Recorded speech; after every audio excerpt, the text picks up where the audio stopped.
Yes. Okay, everyone, I've got the microphone. So tell me, who was at the session yesterday? So there are people who wasn't at the session yesterday.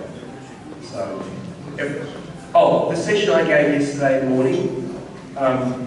Was everybody at it? Yeah, everyone was. So look, I was going to keep this very informal, and Yuling's here with me to talk about this. I can show you more into what we're doing.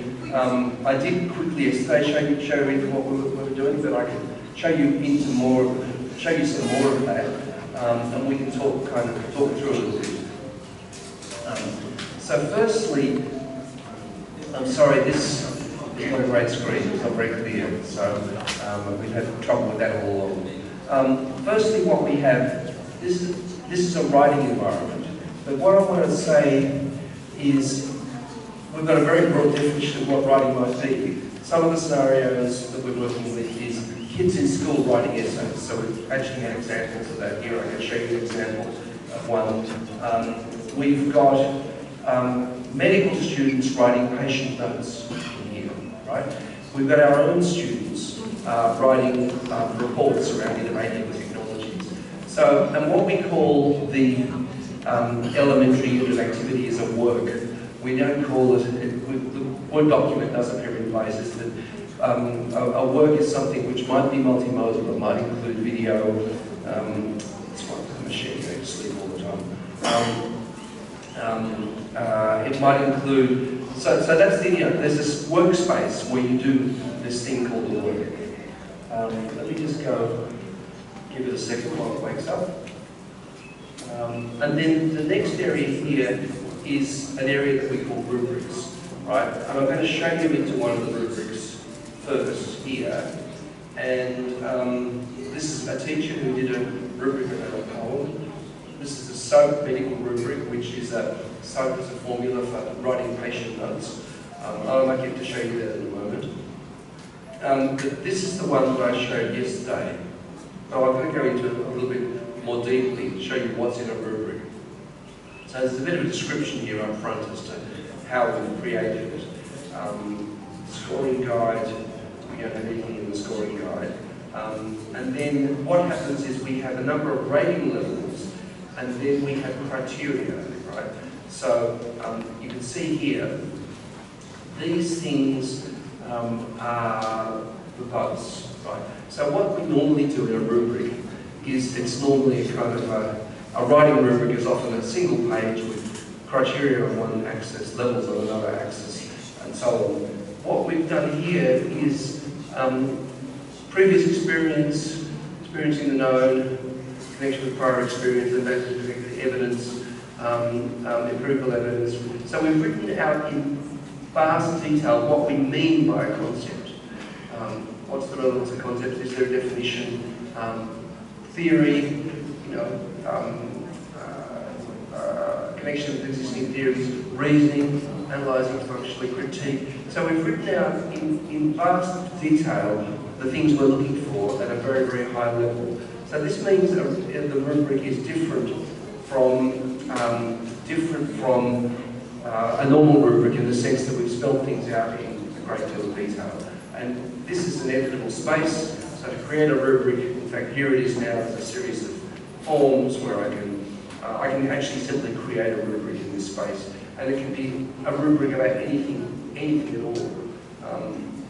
I'll give you another example of a rubric here, which is the SOAP medical rubric. This one here is actually much simpler.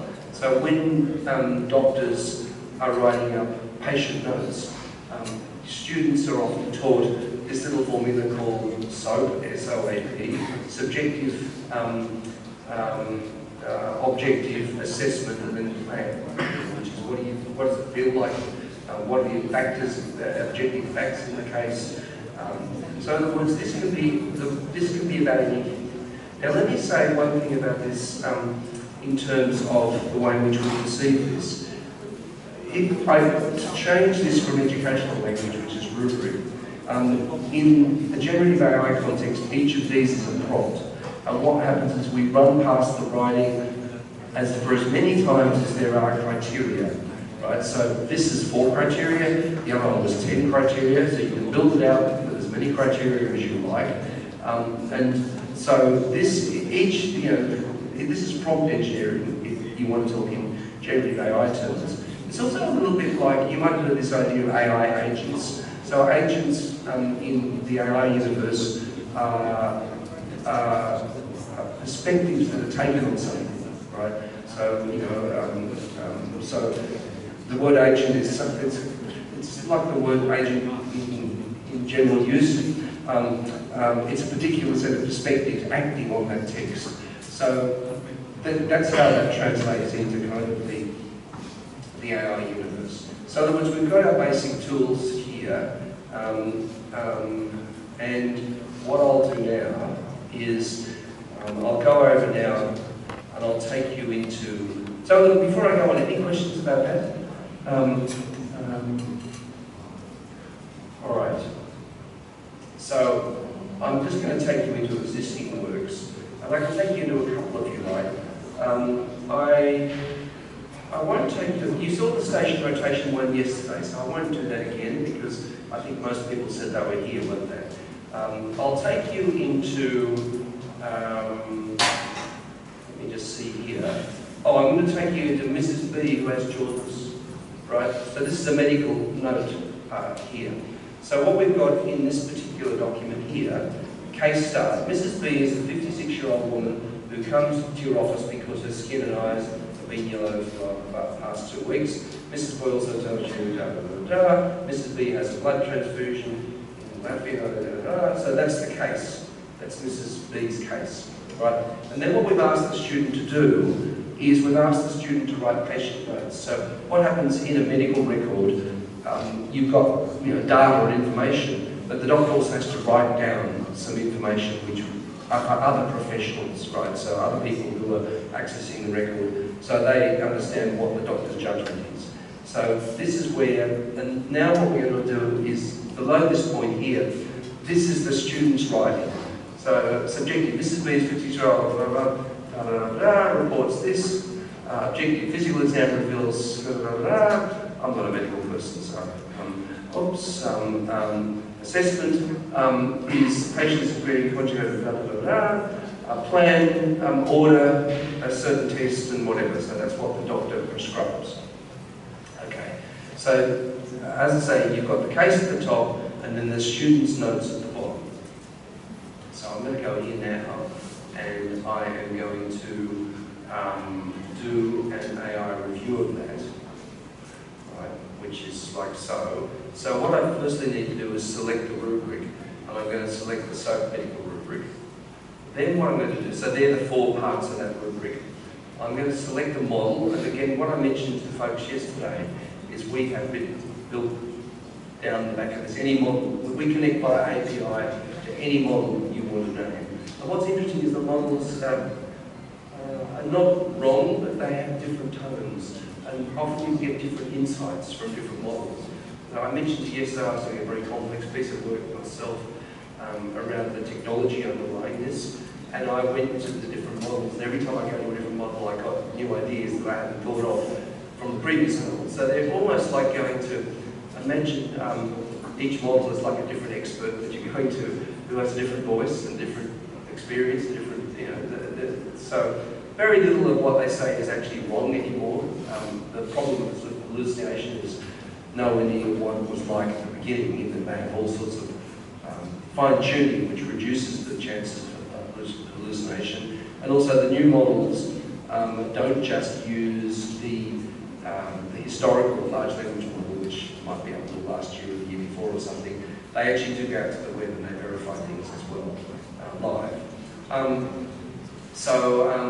OpenAI, DeepSeek, Grok, Quen is Alibaba, Anthropic, Google, Mistral is the French one, and Llama is another meta model, Grok. So we've just added a whole lot more. Some of these are brand new, just out. So we're not connected to any particular model, but we can call out by API to it. Now, what I'm going to select here for the knowledge base is this. So we have access to the Merck Medical Manuals. So the Merck Medical Manual is a big encyclopedia historically for doctors, and it's about 1 million words. So we put this 1 million words medical encyclopedia in here into our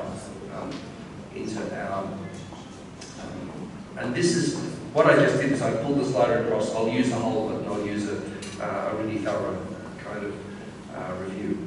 I'm going to start the review. Now what happens here is we create a new version. What we want to see is, after the student gets feedback, we want to see the influence of the feedback on the changes they make, right? So create a new version, start the review. So the review is running down. So it's running, this is running live, obviously, as we speak. Now what, I got to say, our medical colleagues are a bit surprised by some of this. When you see the feedback now, it's pretty specific. So this is basically, what kind of a learning environment we want to do for medical knowledge embodied in writing. So in other words, we're about writing, but it's about any form of knowledge embodied in writing. Okay, you can see here that not so good, 2 out of 4 for this, 2 out of 4, 4 out of 4 for subjective, and this is the AI assistant. And what is here, I'll pull it out a bit wider so you can see it. It's not very legible, I'm afraid. Pertinent past medical history, pertinent medication summary. Subjective severity appropriately includes chronological. So this is all the things the person did right. This 80% the criteria of well done. Short explanation. Okay, rating 4. Now this one down here, let's review the requirements one by one. The author does not note physical exam findings with measurable detail. And however, there are no vital notes. So this is being very, very specific about what's missing from an adequate patient note. And this is quite, as I say, our medical colleagues are kind of surprised by the specificity of this. And the thing is, it's immediate feedback. And the question for you is, if you're a professor of medical education, could you give this much feedback to every student on every one sentence major problem list, summary, and it goes on. That's a lot of feedback there. And also very specific suggestions about treatment plans and whatever. So the summary, the plan addresses some key diagnostic steps, face-to-face.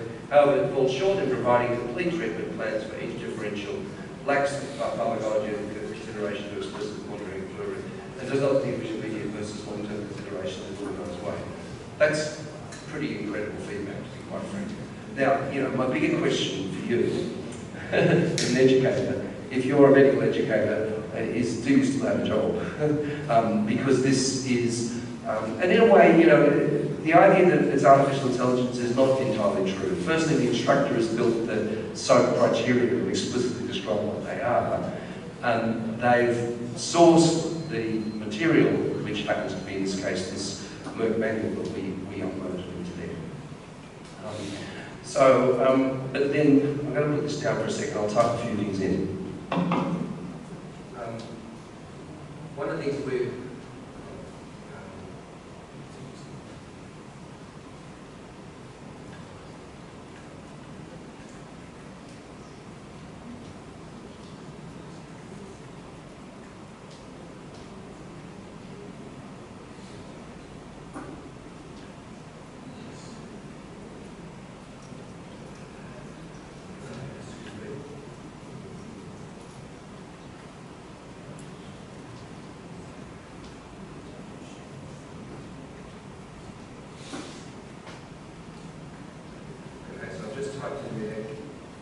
could you provide this? So, I don't know whether we can now increasingly access our medical records as patients, but they're pretty well kind of unintelligible all the time. So what we're also interested in is, of course, here's the information. Mrs. B, here's what we're planning to do to better understand what's causing your symptoms and behaviour. Testing. We'll do a blood test. We'll order a special donor. We'll also do a full hepatitis test. We'll talk more to you about drinking alcohol over follow-up. We'll schedule another appointment. What? So this is the patient-friendly version of things. Now, doctors are notoriously not capable of doing this a lot of the time, and the medical records these days which you can access are not like this as well. The other thing I can do as well is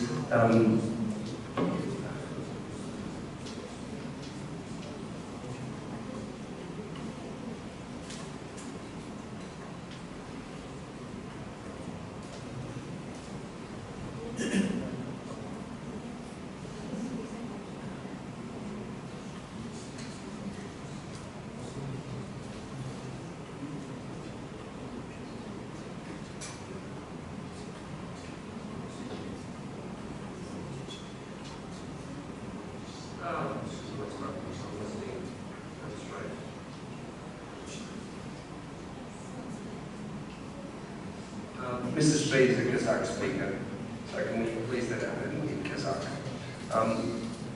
So these models are all kind of multilingual these days. And there we go. Laid out in a friendly way to Mrs. B. So that's just, the point of this is to just give you a contrasting example from yesterday, but it's the same thing. And one of the things, let me make a big picture question, issue about this, by the way, is that a lot of what we do in education is test for, in fact, for long-term memory. So when we, in medical education, what normally happens is students do a whole pile of lectures, they swat up on the textbook and they do an exam at the end of the semester which has A, B, C, and the answers, right? Which is essentially only a test of memory, right? It's not about these kind of judgments, and what we call this here is critical thinking. This is, in medicine it's called differential. You haven't got this, but you do have that. But one of the things we argue about writing in general is that in any discipline area, it's a site for what we call complex epistemic performance, right? So, excuse me, I've had a terrible cold.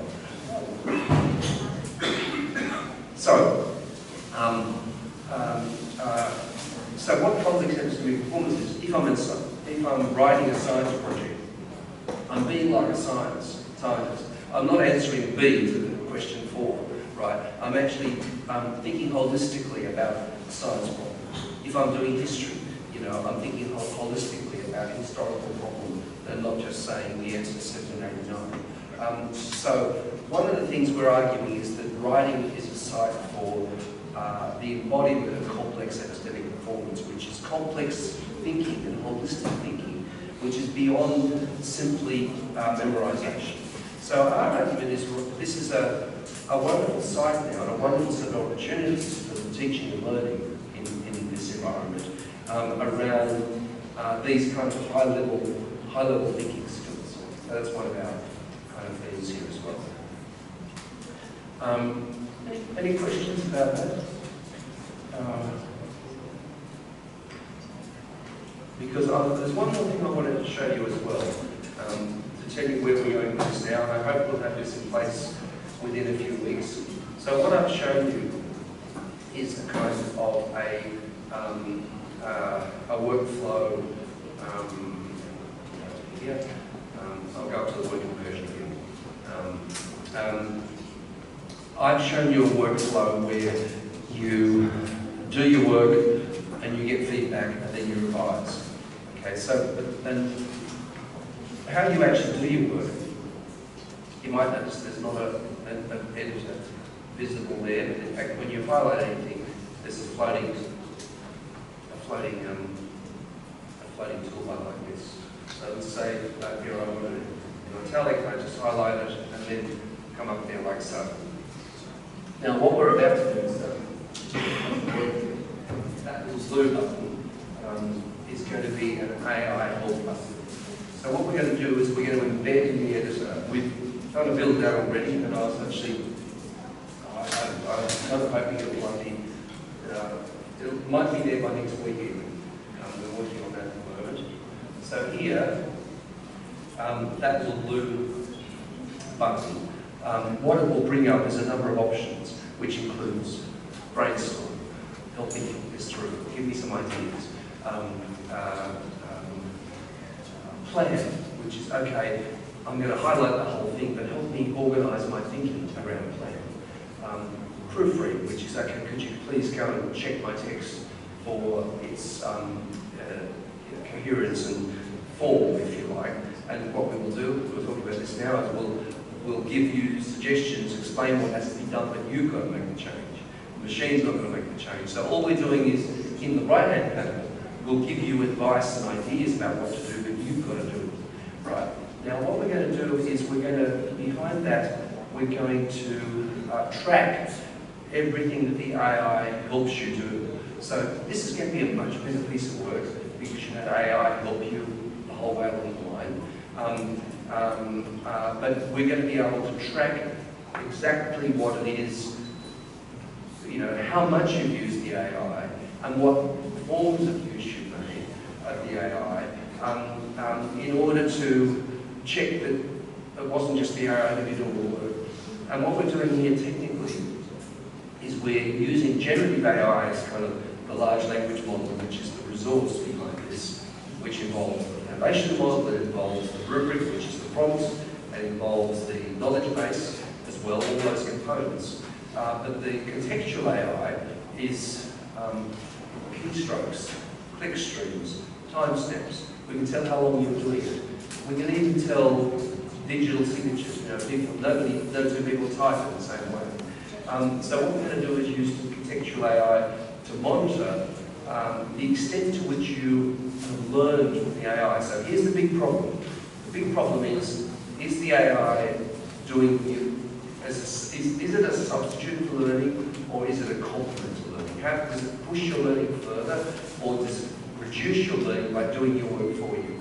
So what we're doing in this space now is with that little blue button there, it'll have all those functions and we'll be keeping a kind of a record of all everything that's going on there. And this is, you know, the colloquial word for it is cheating, but that trivialises the problem. The problem is actually, you know, the phrase I mentioned yesterday is cognitive offloading, which is, you know, now, you know, I was talking to you this a moment ago. I do perambulatory offloading. You know what that is? I drive my car, right? Because it would be impossible for me as a human being to walk that far all the time, every day, right? So we're in a world where we use machines all the time to support our activity, and of course we're going to use AI to support our cognitive activity now that it's there. The question is, are we still working hard, and are we still, is our learning being extended by this as opposed to being reduced by this? That's the fundamental question. So that's the bit that we hope to have in place in the next few weeks. So that's what we'll be working on. Okay, Yuling. I also created rubrics. I'm using this one for my students too. And as a writing teacher, I have been teaching English writing for 26 years. And as a writing teacher, I think the worst thing is that to grade students' English composition, it can take hours, days, okay? But now with AI, I think we can use this system, all the teachers, we can use them to, the students can use them to help themselves to, you know, serve as a peer review and provide them the feedbacks they need. And the best thing about this system is, first of all, the teacher can design different rubrics for different genres. Like this one is for medical report, and I have my own rubrics built. Okay, so that is particularly for ESL, EFL students, because I emphasize on, of course we have to emphasize on the contents, the vocabulary, grammar, and also I think the structure and the coherence, cohesion is very important too. So different teachers can use different rubrics. This is the first thing. Second thing, I think everyone knows that the generative AI, they are not built for language learning. They are not intended for language learning. So students with limited English proficiency, they have difficulties interacting with AI. So with this review system, actually they just need to hit the button and you know, it will do all the job for you. I think this is the most important thing. And as you know, if we allow students to interact with AI directly, sometimes we have no control what kind of results they will get. But with this system, at least it's very consistent. And the only thing with that is it provides too much feedback, and sometimes students will feel overwhelmed. So, and also Professor Cope, the team is still discussing, should we provide some options for students like the AI can be more friendly, provide more with the pragmatic issues. Like maybe the students can provide some.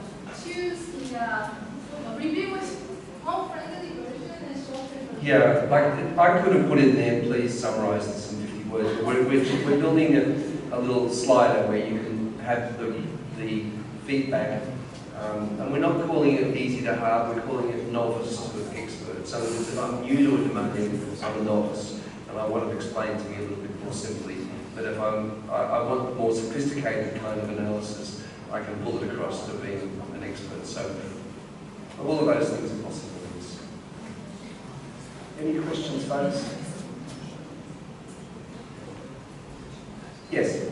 Thank you very much for this one. So, what we have a lot of AI tools that can actually be used for personalized learning, is for sure, right?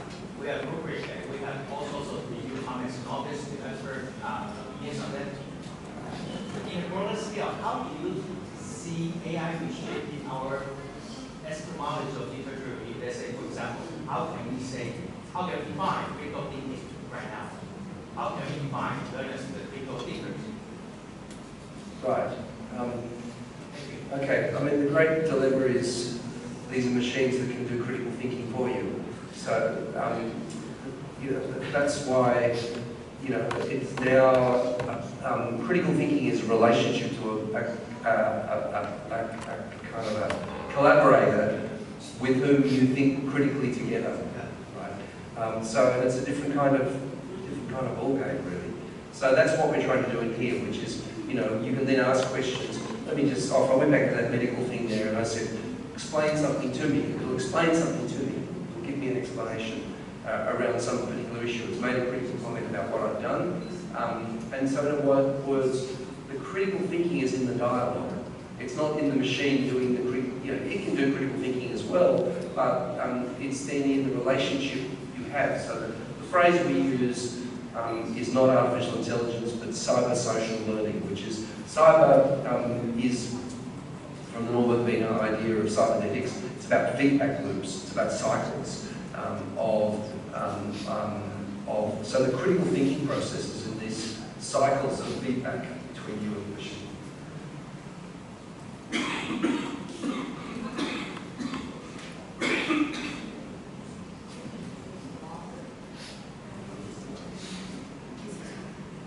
I've got water on my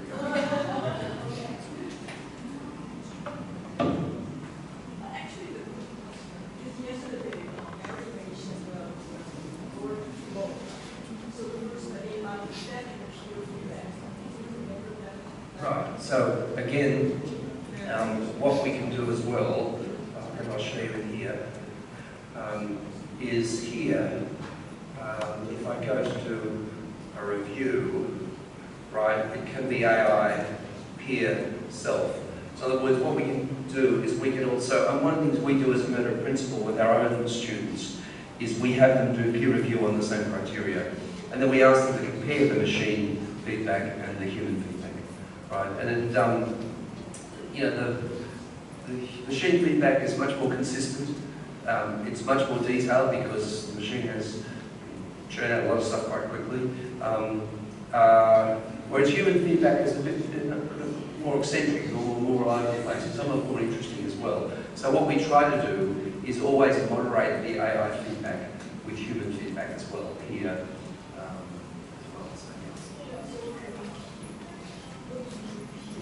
Peer is, I'm in a class of 30 medical students, and I'm writing my medical notes, and I have to give feedback on 2 or 3 other people's medical notes. Human feedback, against the same criteria that the machine's using.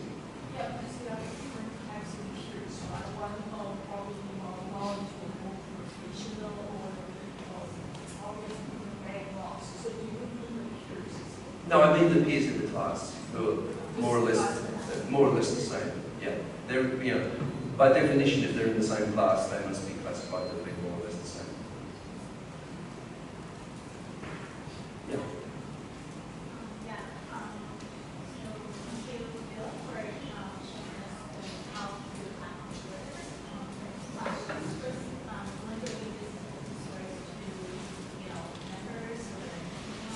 Yep, so we're going to make this open to anybody.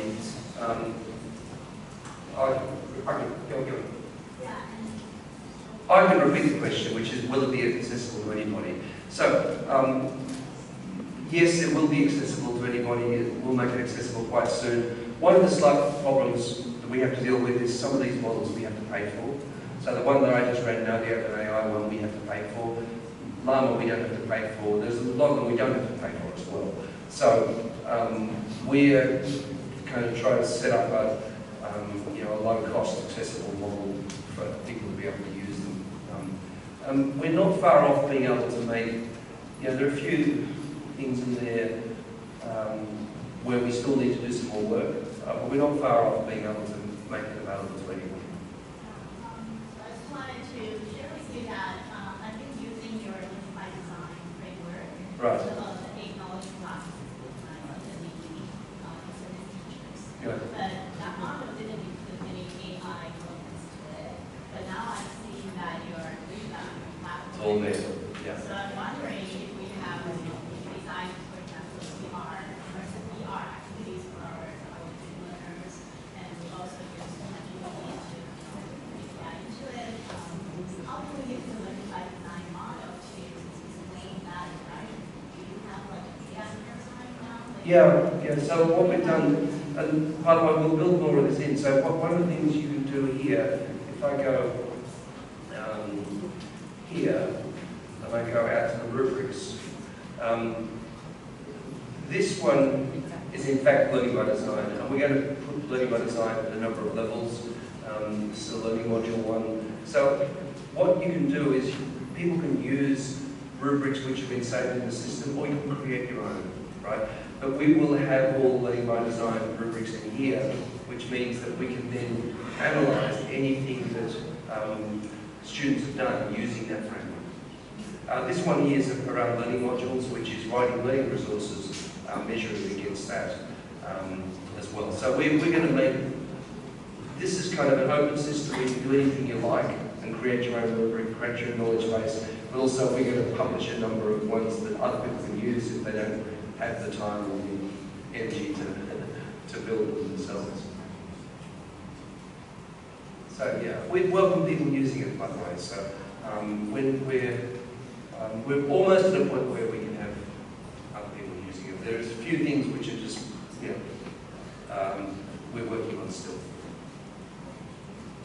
Okay, I think it's about time for lunch. Okay, so